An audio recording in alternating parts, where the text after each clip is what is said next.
problem solving as well were a big part of these classes, and that you were doing that as a group. When group work happens, that's the same thing as teamwork for me.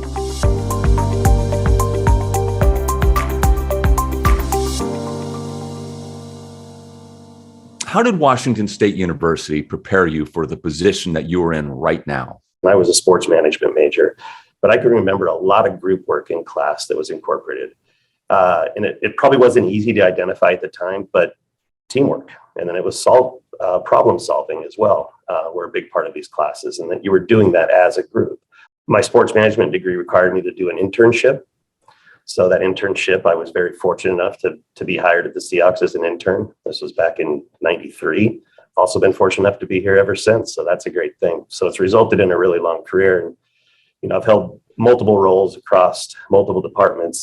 So the degree and everything else has been a big part of kind of my growth here throughout the organization.